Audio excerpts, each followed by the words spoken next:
வேதாந்த தேசிகன் கோதாஸ்துதின்னு பாடியிருக்கார். ஆண்டாளை பற்றி ரொம்ப அருமையான ஸ்தோத்திரம் பாடியிருக்கார். அதில் ஒரு ஸ்லோகத்தில் இந்த கோதாவரியை அவர் ஸ்லாகிக்கிறார். இந்த கோதாவரியை இப்போ இந்த இடத்துல அது சீதையை பற்றி ராமனுக்கு எந்த தகவலும் சொல்லலேன்னு ஒரு குற்றத்தை பார்த்தோம் இல்லையோ, கோதாவரிக்கு இருக்கிற பெருமையை பார்க்கலாம். சில புண்ணிய காலங்களிலே கங்கை முதலான நதிகள் எல்லாம் அந்த கோதாவரியிலே சங்கமிக்குமாம், அந்த கோதாவரியிலே கலந்துடுமாம். எதுக்குன்னா கங்கை சொல்லித்தான், நாங்கள்லாம் மற்றவாளுடைய பிணிகளை எல்லாம் போக்குகிறோம், பாவங்களை எல்லாம் கழுவுகிறோம், அதனால் நாங்கள் அசுத்தமானவர்களாக ஆகி போகிறோம்.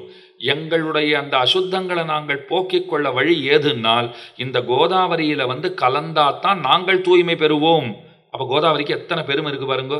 இந்த கோதாவரியிலே சில புண்ணிய விசேஷ காலங்களிலே மற்றைய நதிகள் இளைப்பாரி இருந்து மற்றைய நதிகள் இதிலே மூழ்கி குளித்து தங்களுடைய அழுக்குகளை எல்லாம் போக்கிக் கொண்டு அந்த கோதாவரியை வணங்கி வலம் நமஸ்கரிச்சுட்டு போறா.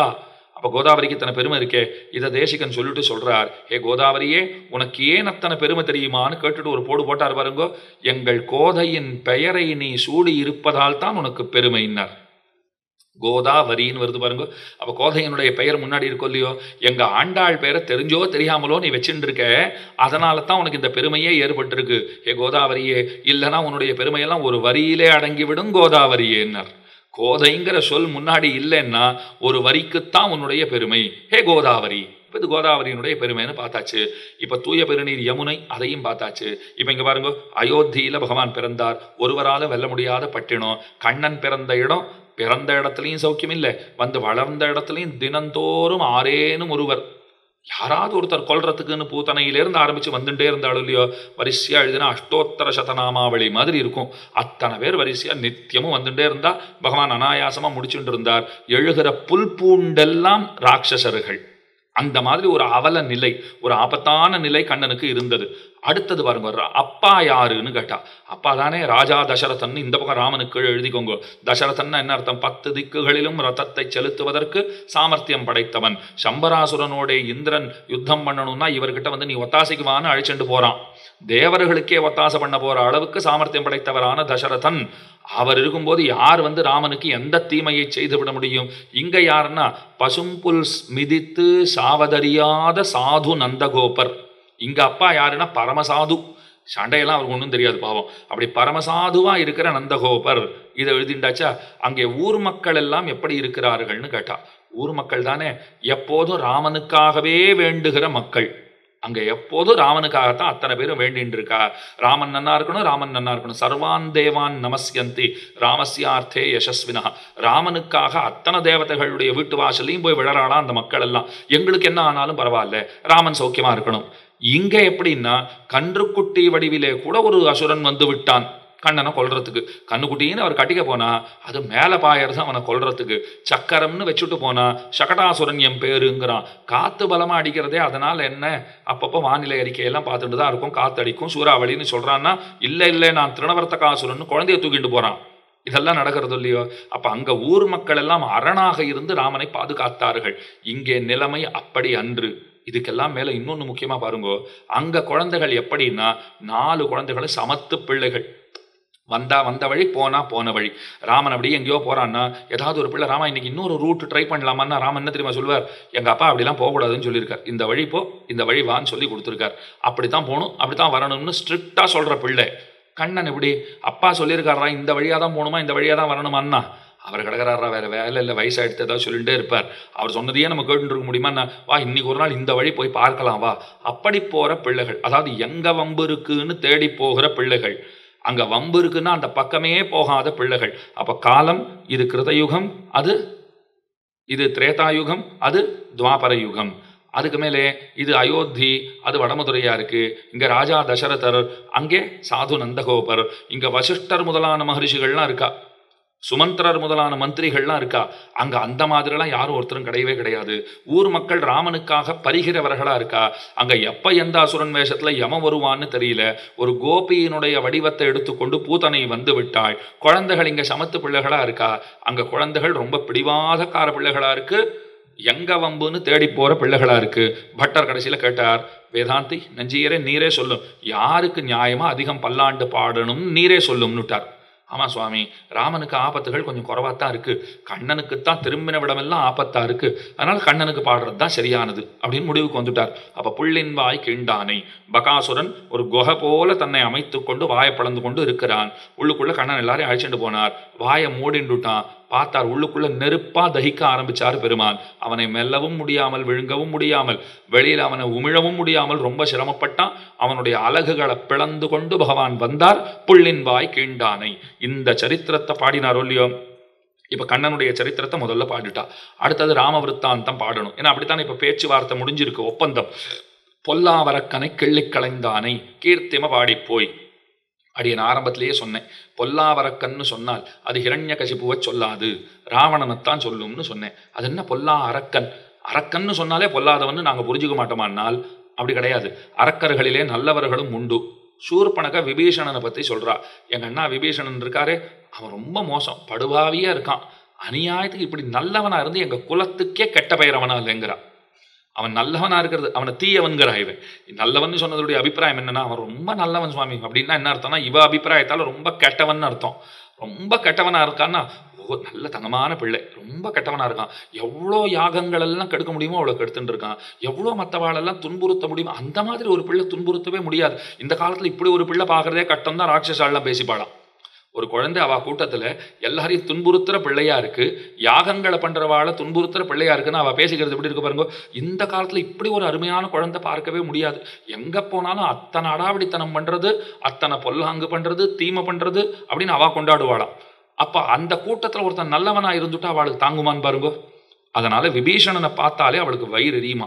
இது போய் நம்ம குலத்துல ஏந்தான் வந்து பிறந்ததோ, இது லாயக்கு இல்லாத இருக்கு, இப்படி நல்லவனா இருந்து நம்ம பிராணனை வாங்கிறது அப்படின்னு பேசுகிறாளாம். அப்ப அரக்கர்கள்னு எடுத்துக்கொண்டால் நல்லவர்களும் உண்டு, தீயவர்களும் உண்டு. ஏன் பொல்லாவரக்கன்னா, ஆத்மாவையும் உயிரையும் உடலையும் பிரிக்கிறா போலே சீதையையும் ராமனையும் பிரித்தவன் பொல்லாவரக்கன். அதனாலதான் அவன் பொல்லாவரக்கன் என்று சொல்லப்படுகிறான். அவனை கிள்ளி களைந்தவன் ராமன். இங்கதான் பெரிய சந்தேகம், ஒரு கேள்விக்குறி முதல்ல போட்டு இருக்கோம். கிள்ளி களைந்தான்னு சொல்லுகிறீர், அப்படி ஒன்னும் அனாயாசமா ராவணனை கொன்றதாக தெரியவில்லை, ரொம்ப சிரமப்பட்டுத்தான் ராவணனை முடிச்சிருக்கார். அப்ப கிள்ளி களைந்தான்னு ஏன் வந்தது? இதுக்கு பதில் சொல்றேன் பாருங்க. சிரமப்பட்டு முடிச்சா போல தெரியறது. ஏன் சிரமப்பட்டு முடித்தார் அதை தெரிஞ்சுக்கணும் இல்லையோ. ஒரு தடவை என்னாச்சு, சுக்ரீவன் இடத்துல ராமன் சொல்றார். சுக்ரீவன் மனசுல என்ன எண்ணம்னால், நாம கூட இருக்கிறது தான் ராமனுக்கு பலம்னு எண்ணம், நாம தான் ராமனை காப்பாத்தின்னு இருக்கோம் அப்படின்னு கொஞ்சம் அவன் அபிமானி ஆயிட்டான். அந்த கர்வம் கொஞ்சம் லைட்டா வந்துடுத்து அவன்கிட்ட, அப்படி எட்டி பார்க்க ஆரம்பித்தது. இதை பகவான் புரிஞ்சுட்டார். அப்போ ஒரு வார்த்தை சொல்றார், சுக்ரீவா, விபீஷணன் வந்திருக்கான், நீ சேர்த்துக்க கூடாதுன்னு சொல்லிட்டு இருக்க. ஏன்னு கேட்டா, அவன் ராவணங்கிட்டேருந்து வந்திருக்கான், அவனை சேர்த்துக்கிறது தப்புங்கிற. நீ உன் மனசுல என்ன அபிப்பிராயம் வச்சுட்டு இருக்க? நாங்கள்லாம் கூட இருக்கோம், நாங்கள் சொல்றதை கேட்டு நடந்தா உனக்கு நல்லது, நீ அப்படித்தான் நடக்கணும் அப்படிங்கிற துவனியில நீ பேசுற, அந்த தோரணையில நீ பேசிட்டு இருக்க. நான் ஒன்று சொல்றேன், என்னன்னா கேட்டுக்கோ. நான் மட்டும் நினைச்சேன்னு வச்சுக்கோயேன், ஒருத்தனை முடிக்கிறதுக்கு எனக்கு பெருத்த ஆயுதங்கள் தேவை, பெரிய சேனை தேவை, அதெல்லாம் கிடையவே கிடையாது. என்னுடைய விரல் நுனிய கொண்டு, நகத்தை சொல்றாதான் பெருமாள், என்னுடைய விரல் நுனிய கொண்டே எவனையும் முடிப்பதற்கு நான் சக்தி உடையவனாக இருக்கிறேன். நான் நினைச்சேன் நான் ஒரு வார்த்தை கூட சேர்த்து சொன்னார். சுக்ரீவன் இப்படி மோவாயை தடவிண்டே கேட்டான், செய்ய வேண்டியது தானே, ஏன் செய்யல அப்படின்னு கேட்டான். பெருமான் பார்த்தார், ஓ, நான் இதை சொல்லி உனக்கு இன்னும் கர்வம் போலியா? சுக்ரீவா, என் வார்த்தையை நீ சரியா கேட்கல. நான் நினைச்சேன் நான் ஒரு வார்த்தை சொன்னனும் இல்லையோ, நான் நினைக்கல, செய்யலை, அவ்வளவுதான். நான் நினைச்சேன்னு சொன்னால் ஒரு நொடி பொழுதிலே என்னுடைய விரல் நுனிய கொண்டு நகத்திரை கொண்டே ராவணனை முடிக்க வல்ல சாமர்த்தியம் அது எனக்கு உண்டு. உங்களெல்லாம் கூட சேர்த்துட்டு இருக்கிறது எனக்கு காரியம் ஆகணுங்கிறதுக்காக நினைச்சுக்காதே, உங்களுக்கு ஒரு பெருமை சேர்த்து தரணுங்கிறதுக்காக. இன்னைக்கும் ராமனாலே வானர ஜாதி வீறு பெற்றதுங்கிறார். ராமனால் அந்த வானர ஜாதிக்கு ஒரு பெருமை ஏற்பட்டதோ இல்லையோ, ஆழ்வார்களாலே பக்ஷி ஜாதி வீறு பெற்றது. இந்த ஆழ்வார்கள் பறவைகளை எல்லாம் தூது அனுப்பிச்சுட்டே இருப்பா. இப்ப ராமனால வானர ஜாதிக்கு பெருமை ஏற்பட்டார் போலே ஆழ்வார்களாலே பக்ஷி ஜாதிக்கு பெருமை ஏற்பட்டது. அதைத்தான் பொல்லாவரக்கனை கிள்ளி களைந்தானை கீர்த்திம பாடி போய். அவர் கிள்ளி களையணும்னு நினைக்கல, முதல்ல செய்யல, கடைசி வரைக்கும் வாய்ப்பு கொடுத்துட்டே இருந்தாரா இல்லையா? இன்று போய் நாளை வான்னு சொன்னாரோ இல்லையோ, இது ஒன்னே போரும், வேற என்ன வேணும்? இப்போ அவன் அப்படியே தோத்து போயிட்டான், ஒன்றுமே இல்லை இதுக்கு மேல. அவனால போர் புரியவே முடியாதுங்கிற ஒரு நிலையை அடைந்தான். அப்பவும் ராமன் அடிச்சுட்டு இருக்காராம். அவன் வெறும நிக்கிறான், அப்பவும் ராமன் அடிச்சுட்டு இருக்காராம். அவன் பார்த்தானா, ராமனுக்கு யுத்த சாஸ்திரம் எல்லாம் நல்லா தெரியுமே, சண்டை போடாதவனோட சண்டை போடக்கூடாதுன்னு நல்லா தெரியுமே. நான் வெறுமை நிற்கிறேன், என்னையே அடிக்கிறான்னா கையில் பார்த்தா அந்த வில்ல பிடிச்சுட்டு இருக்கானா, ஆயுதபாணியாக இருக்கான். நிராயுதபாணி கிடையாது. நிராயுதபாணியை அடிக்கக்கூடாதுன்னு தான் சாஸ்திரம் இருக்கே தவிர ஆயுதபாணியை அடிக்கக்கூடாதுன்னு இல்லை. அம்பை நீங்கள் பிரயோகித்தாலும் சரி, பிரயோகிக்காமற் போனாலும் சரி, ஆயுதம் கையில் பிடிச்சுட்டு ராவணன் நின்றுட்டு இருக்கான். அதனால் ராமன் அம்பு மழை பொழிஞ்சுட்டு இருந்தான். அவன் என்ன தெரியுமா பண்ண, அதை அப்படி விட்டானோ. இது கையில் இருக்கவே தான் அவன் அடிச்சுட்டு இருக்கான். அப்போ நம்மளை காப்பாற்றிக்கணும்னா இந்த தொந்தரவை கையில் பிடிச்சிக்க கூடாது அப்படின்னு சொல்லிட்டு அதை அப்படியே விட்டுட்டு இப்படி நின்றான். நான் பாருங்க, இன்று போய் நாளை வா. அதுக்கப்புறம் ஒரு அம்பு விடலை. ரொம்ப களைச்சி போயிருக்க. கச்சானுஜானாமி ரணார்த்த தஸ்துவம், போயிட்டு வா, நாளைக்கு வா. பகவான் என்ன ஆசைப்பட்டார், நாளைக்கு கை கூப்பிட்டு வருவான்னு ஆசைப்பட்டார். இன்னைக்கு இப்படி போயிருக்கான், வீட்டில் போய் கொஞ்சம் சிந்தனை பண்ணுவான். இதுக்கு மேலே இவனோட சண்டை போட்டு ஜெயிக்கிறதுங்கிறது நம்மளால முடியாது. எல்லாரையும் இழந்து விட்டோம். திருமங்கை ஆழ்வார் அழகா பாடுறார். ஆழ்வார்களிலே திருமங்கை ஆழ்வார் ராட்சச கோஷ்டியில தான் இருக்கிறதா நினைச்சுட்டு பாடுறார். இப்போ ராவண சேனையில் நான் ஒருத்தனா இருந்தால் எப்படி இருக்கும் என்று அவர் எண்ணிக்கொண்டு அவர் பாடுகிறார். பாட்டினுடைய அர்த்தத்தை சொல்கிறேன் பாருங்கோ. ஒரு சமயம் என்னாச்சா, ராவணன் எல்லாரையும் கூப்பிட்டு காட்டான். நாங்கள்லாம் நின்றுட்டு இருந்தோம், எங்களெல்லாம் கூப்பிட்டான். சேனை வீரர்களே எல்லாரும் வாருங்கள், படை வீரர்களே எல்லாரும் வாருங்கள், நம்முடைய ராட்சச கூட்டத்தை சேர்ந்தவா எல்லாரும் வாங்கோன்னு கூப்பிட்டான். எப்போ சீத்தை அவன் இங்கே கொண்டு வந்து விட்டானோ அப்போவே எங்களுக்கெல்லாம் அனர்த்தம் பிடிச்சுடுத்து, அன்றைக்கே எங்களுக்கு சனி பிடிச்சுடுத்து. இப்போ வேற எல்லாரும் வாங்குவோன்னு கூப்பிட்டா. நாங்கள்லாம் போய் நின்றுட்டு இருந்தோம். இது ஆழ்வார் பாருங்க. ராவண சேனையில் தன்னை ஒருவனா பாவித்து கொண்டு பாடுகிறார். போய் நின்றுவோமா? ராவணன் கேட்டான், இன்றைக்கு போருக்கு தலைமையேற்று செல்ல போவது யார், இன்று ராமனை திக்குமுக்காடச் செய்ய போவது யார் அப்படின்னு கேட்டான். நாங்கள்லாம் வாயே தரகலை, தலை அப்படி கவிழ்ந்து கொண்டு அப்படியே கவிழ்தலையர்களாக இருந்தோம். ஒன்றும் வாயே தரகலை. இது யார் பதில் சொல்றது? ராமனோட இவன் போய் சண்டை போட்டாலே ஜெயிக்கிறது கட்டம், இதில் எங்களை அனுப்பிச்சுட்டு யார் போய் சாதித்து கொண்டு வரப்போவது? இவன் ஒரு பெண்ணை ஆசைப்பட்டான்னு சொன்னால் நாம பெண்டு பசங்களெல்லாம் விட்டுட்டு போய் சேர வேண்டியது தான் போல் இருக்கு. நம்ம நிலைமை அப்படி ஆயிடுத்தே. அதனால் நாங்கள் யாரும் வாயை திறந்து பேசவே இல்லை. அப்போ ராவணன் நினச்சிட்டானா, ஒரு ஒப்புக்கு கூட வாடா சொல்ல மாட்டீங்கோ, ஒரு பேச்சுக்காகவாவது நாங்கள் வெற்றி பெற்று விடுவோம் அப்படின்னு. இப்போ விளையாட போகிறவாள்லாம் அதானே சொல்லிட்டு போகிறா.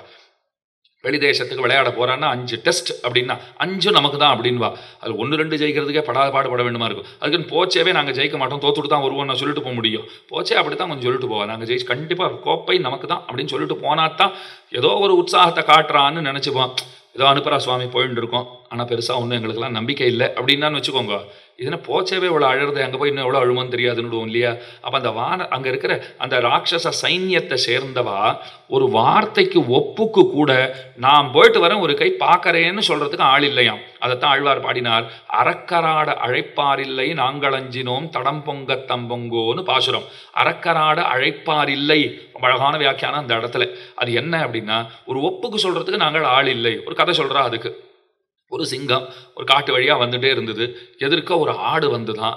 ஆடு கிட்ட வந்த உடனே அப்படியே நடுங்கி போச்சு. சிங்கத்தை பார்த்த உடனே ஐயோ இன்னைக்கு சிங்கத்தால் நமக்கு பிராணஹானி போல் இருக்கு, இன்னையோட நம்ம கதை முடிஞ்சது போல் இருக்குன்னு நடுங்கி போச்சு.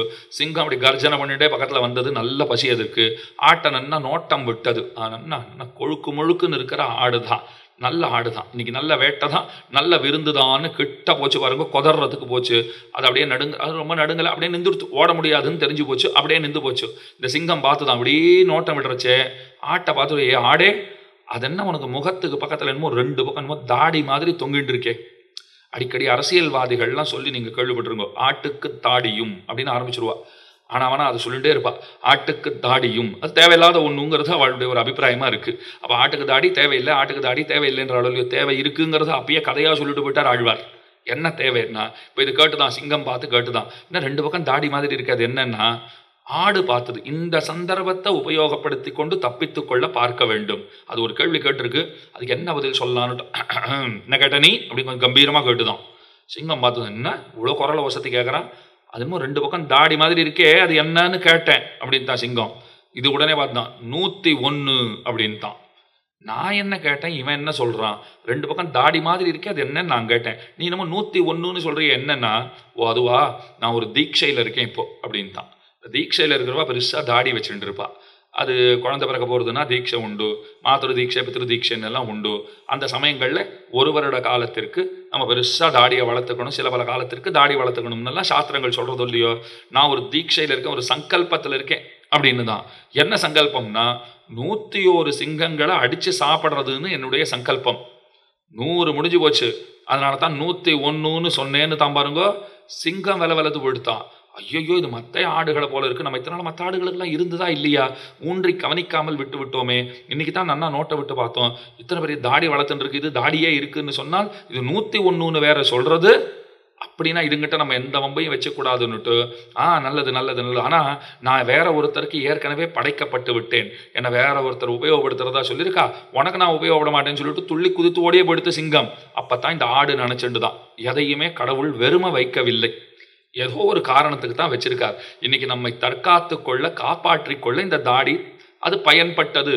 ஆனால் இதை நீங்கள் கவனிச்சு பாருங்க, இது உண்மையாது, இந்த தாடி அதுக்குன்னு அதுக்கு வச்சிருக்கா, அது பாவம் ஏதோ அதை காப்பாற்றிக்கிறதுக்கு அது ஒரு வழியாக சொல்லிட்டு சொல்லிடும். ஒரு உழவன் இருந்தான், அந்த உழவன் என்ன பண்ணினா, ஏதோ ஒரு கோடாரி செய்யணும், அதுக்கு மரம் தேவையாக இருந்தது அவனுக்கு, கோடாரி சரியாகவே இல்லை, அதனால் நம்மளால் விவசாயம் எல்லாம் சரியாக பண்ண முடியல, ஒரு மரத்தை தேடி போவோம்னு போனால் ஒரு நல்ல மரம் அது கண்ணிலே பட்டது, அதை வெட்டுறதுக்கு அப்படி ஓங்கி வெட்டுறதுக்கு அந்த கோடாரி எடுத்து அது கையில் இருக்கிறது அதுக்குன்னு இருக்கிற சாதனத்தை எடுத்து வெட்டுறதுக்குன்னு போனான். ஏன்னா மரத்தை விறக வெட்டி தான் கோடாரி மேலே பண்ணணும், மரத்தை வெட்டுறதுக்கு வேறு சில சாதனங்களை எடுத்துகிட்டு போய் மரத்தை வெட்டுறதுக்கு போனால் பாருங்க, பெரிய மீசை வச்சுட்டு இருக்கான், ஆளை பார்த்தா ரொம்ப கடுமையான ஆசாமியாக இருக்கான். உள்ளபடி அவன் அப்படிலாம் கிடையாது, பரம சாதுன்னு வச்சுக்கோங்க. அவன் மரத்தை வெட்ட போச்சு, அது மரத்தில் ரொம்ப நாளாக ஒரு பேய் குடி இருக்கிறதாம். அது பார்த்தா ஆளை பார்த்தாலே பயங்கரமானவனாக இருக்கான், என்ன செய்யறது ஏது செய்யறதுன்னு தெரியல. இப்போ மரத்தை வேற வெட்டுறதுக்குன்னு வந்துட்டான், நாம் குடும்பத்தோடு இங்கே இருந்துட்டு இருக்கோம், நம்ம வேற எங்கே போகிறது, இப்போ இவங்ககிட்ட சரணாதி பண்ணிடுவோன்ட்டு வந்து காலை பிடிச்சுட்டு தான். யாரோ காலை பிடிச்சுட்டு இருக்கா போல இருக்கே, யாருன்னு கேட்டான். நான் இந்த மரத்துலேயே வசிக்கிற பேய் அப்படின்ட்டான். ஒரு கணம் அவன் திக்கு முக்காடி போட்டான், பயந்து போயிட்டான், சுதாரிச்சுன்னுட்டான். காலை பிடிச்சுட்டு இருக்கோம் இல்லையோ, சுதாரிச்சுன்னுட்டான். என்ன அப்படின்னு இருக்கான், எங்களை ஒன்றும் பண்ணிடாத, நாங்கள் இங்கே தான் தங்கியிருக்கோம், இந்த மரத்தை ஒன்றும் பண்ணிடாத. இப்போ பாருங்க, கொஞ்சம் அது தயங்கி பயந்து இப்படி பேசின உடனே இவன் தைரியத்தை வரவழைச்சுட்டான். அதெல்லாம் முடியாது, எனக்கு நிறையா வேலை இருக்குது, விவசாயம் பார்க்கணும், நான் வந்து எள்ளு பயிரிடுறதா இருக்கேன், அதுக்கு தான் இத்தனை கஷ்டப்பட்டு ஒரு கோடாரி பண்ணணுமா இருக்குது, எனக்கு இந்த மரத்தை வெட்டி கிளைகளை வெட்டி தான் கோடாரி செய்யணும், அதனால் நீ விலகிப்போ அப்படின்னா. இல்லை நீ என்ன எள்ளு தானே, ஒரு வருஷத்துக்கு உனக்கு எத்தனை எள்ளு மூட்டை என்ன தேவைப்படுறது நீயே சொல்லு அப்படின்ட்டா. ஒரு வருஷத்துக்கு இப்படி கணக்கு போட்டு அவன் ஒரு 60 மூட்டை அப்படி, நான் 100 மூட்டை எள்ளு நானே கொண்டு வந்து தரேன், நீ தயவு பண்ணி இந்த மரத்தை விட்டுடு, இந்த கிளைகளெல்லாம் ஏதும் செய்யாது, நீ தயவு பண்ணி போயிடுன்னா. சரி, சொன்னது ஒப்பந்தம், பேச்சாக இருக்கணும், கொண்டு வந்து கொடுத்துடணும் அப்படின்னு சொல்லிட்டு இவன் போயிட்டான். அது பாவம், 100 மூட்டை எள்ளை கொண்டு வந்து ஒரு பேய் கொண்டு வந்து சேர்க்கறதுனா சுலபமான விஷயமா? அது கஷ்டப்பட்டு சுற்றி கித்தி எங்கெங்கேயோ அலைஞ்சு திரிஞ்சு அதை கொண்டு வந்து போட்டுனா அவன் கம்பீரமாக கேட்பான், எண்ணி பார்த்துட்டு சரியா இருக்கா, நீ போகலாம் அப்படின்னா. வரேன் ஐயா அப்படின்னுட்டு அது போகுமா. பாவம் தன்னுடைய இருப்பிடத்தை காப்பாற்றிக் கொள்ள தன்னுடைய வலிமையே அது தெரிஞ்சுக்கல, இப்படியே ஓடின்னு இருக்கு. ஒரு நாள் அந்த பேய்களை பார்க்கறதுக்கு ஏதோ சொந்தக்கார பேய் ஒன்று வந்திருக்கு, உறவுக்கார பேய் ஒன்று வந்துதான்.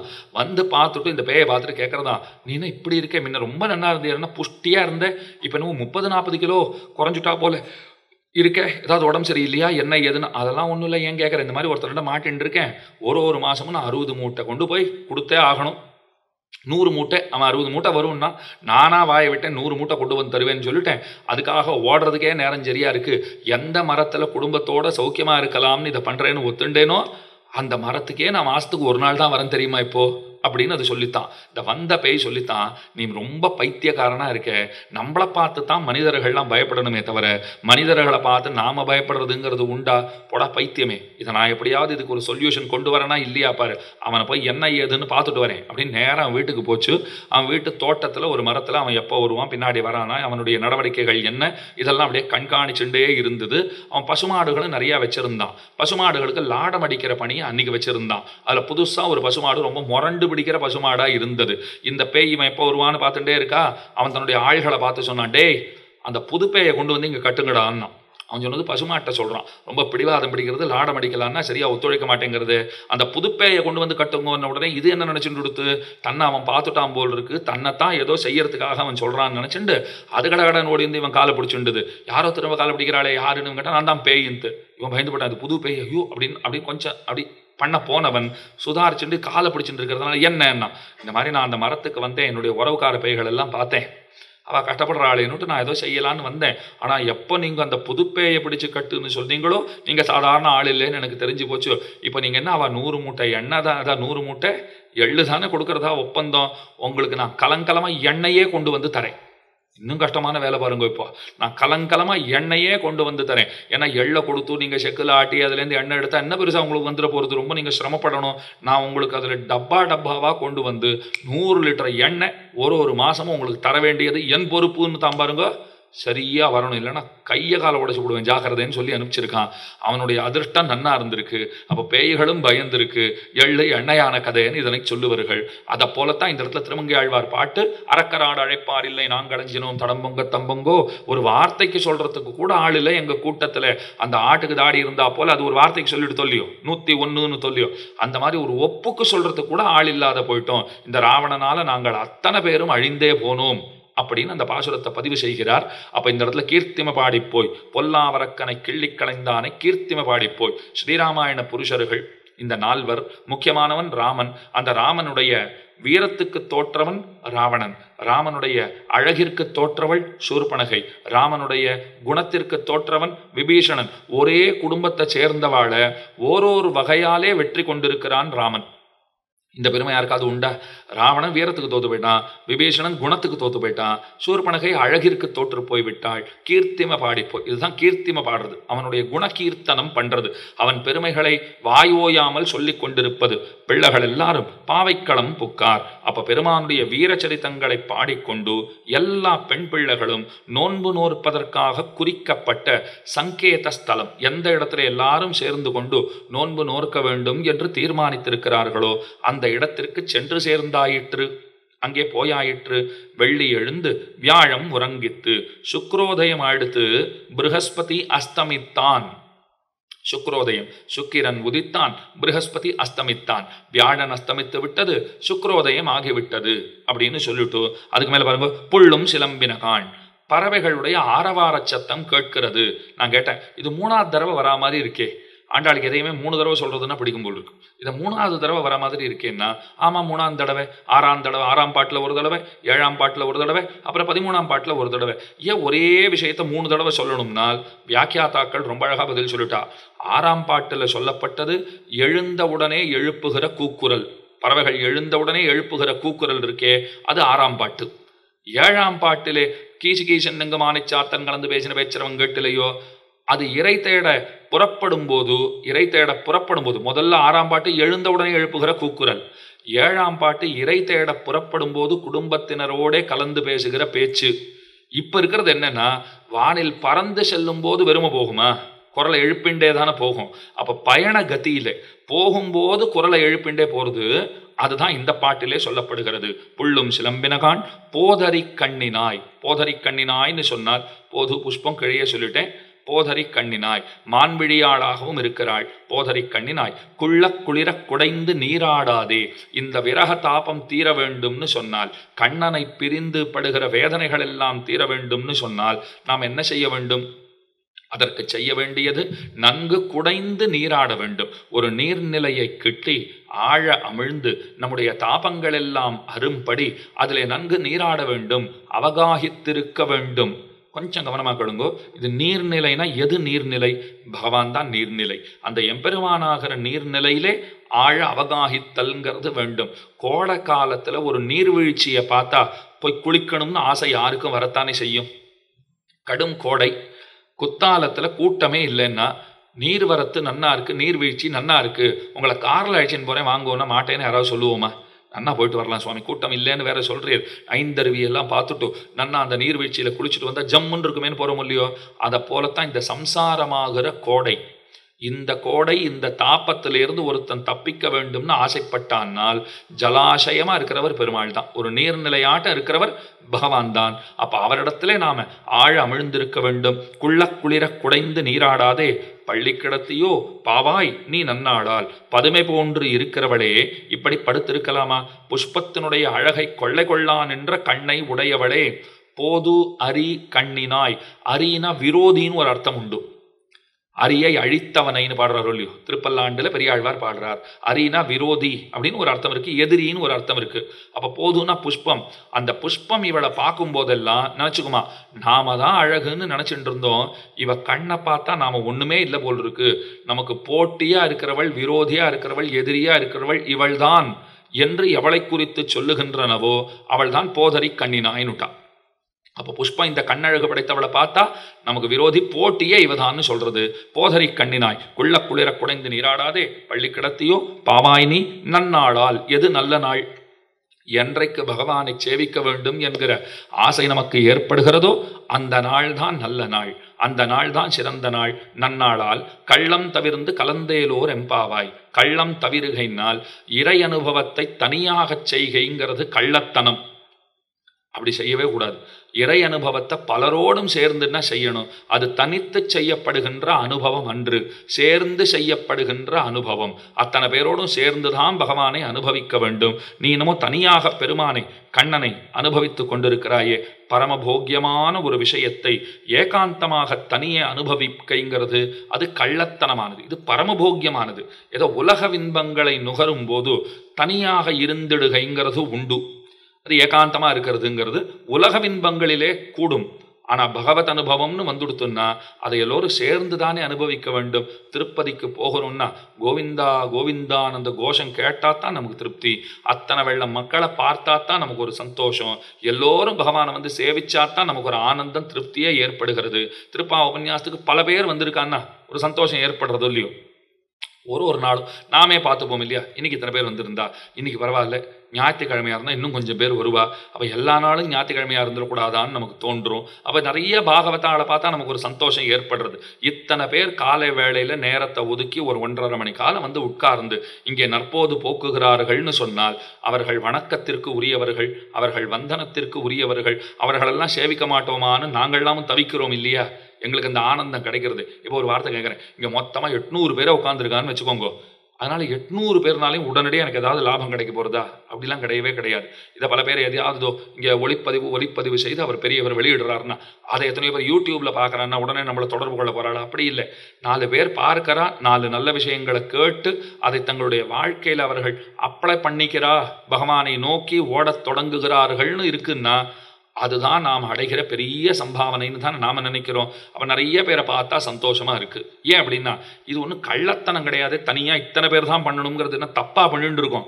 நல்ல காரியம்னா பல பேர் இருக்க வேண்டும். அதைத்தான் இந்த பாசுரத்தாலே ரொம்ப விசேஷமாக சொல்லுகிறாள். கள்ளம் தவிர்ந்து கலந்தேலோர் எம்பாவாய். அடியவர்களோட கலந்து இறை அனுபவத்தை செய்ய வேண்டும். அதை செய்வதற்காக வாராய், கூட சேர வேண்டும் என்று அழைக்கும்படியான பாசுரமாக இன்றைய பாசுரம் அமைந்திருக்கிறது. ஆக மொத்தத்தில் கிருஷ்ணாவதாரத்தை முதலிலே தொடங்கி அதுக்கு மேல ராமவிருத்தாந்தத்தையும் சொல்லி கீர்த்திமை பாடிப்போய் அந்த பெருமானுடைய வீரதீர செயல்களுக்கு தோற்று அவனுக்கு பல்லாண்டு பாடிடுகை யாதொன்று உண்டோ அதுதான் நமக்கு கர்த்தவியாம்சம். அதைத்தான் எப்போதும் செய்ய வேண்டும். அதுதான் நம்முடைய கடமையாக அமைந்திருக்கிறது. நீ பாவை போன்றவளாய் பதுமை போன்றவளாய் இருக்கிறாய். கண்ணனும் கூட கொண்டாடும்படியாய் பெண்களுக்குள்ளே அத்தனை லட்சணங்களும் பொருந்தி விளங்குபவளாக நீயே இருக்கிறாய்.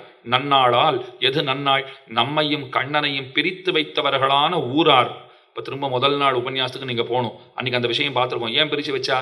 பெண்கள் கண்ணனோடையே சுற்றின்னு இருக்கா, கண்ணன் பெண்களோடையே சுற்றின்னு இருக்கான். ஊரார் என்ன பண்ணா, இந்த மாதிரி இருந்தால் நம்ம ஊர் பெண்கள் எல்லாம் யார் கல்யாணம் பண்ணிப்பான்னு சொல்லிட்டு பெண்களை கொண்டு போய் நிலவரைகளிலே அண்டர் கிரவுண்டில் போய் ரூமில் அடைச்சி வச்சுட்டா. கண்ணன் வெளியில் பெண்களை தேடின்னு இருக்கார். பெண்கள் கண்ணன் இல்லாமல் தவிக்கிறா. ஊரில் மழை இல்லாத போச்சு. பெண்கள் நோன்பு நோக்க வேண்டியதுன்னு ஊர் பெரியவர்கள் முடிவெடுத்தார்கள். நோன்பிற்கு தேவையானவற்றை கண்ணனே கொண்டு வந்து தரணும்னு முடிவெடுத்துட்டா. பெண்களை வெள்ள விடணும்னு முடிவெடுத்தாச்சு, தீர்மானம் போட்டாச்சு.